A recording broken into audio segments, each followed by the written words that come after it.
crita sing pahit keracun batinku kepingin jerit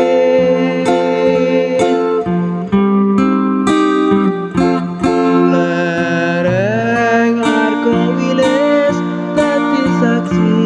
nggonku nangis rasane ati kaya diiris neng kutha Kediri isih tak simpen ing ati janjimu nalika ning Sekar Taji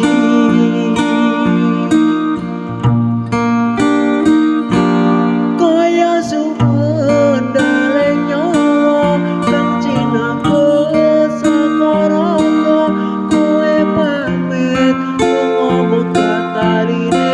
tresno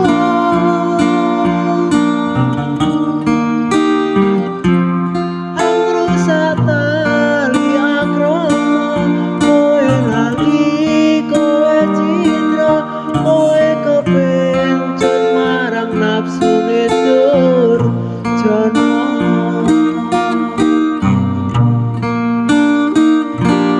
tak ngeremke atiku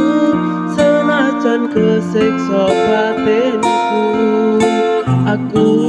percaya marang Gustiku yen wis ditiwanci jagat madangi atimu jebaring samudra pangapuraku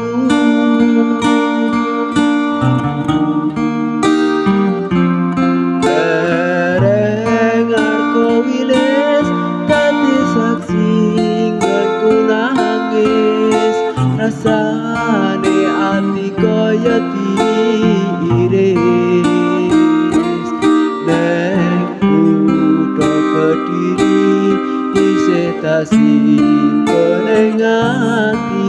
janjimu nalika ing Sekar Taji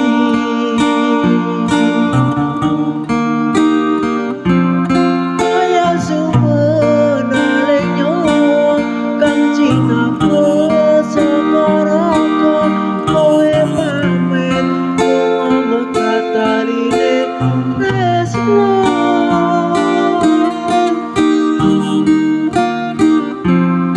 angrusa tali akrama kowe lali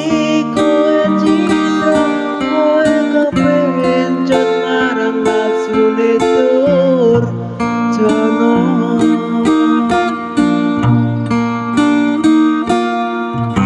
aleremke atiku senajan kesiksa batinku aku percaya marang Gustiku yen wis ditiwanci jagat madangi atimu jebaring samudra pangapuraku jebaring samudra pangapuraku matur nuwun.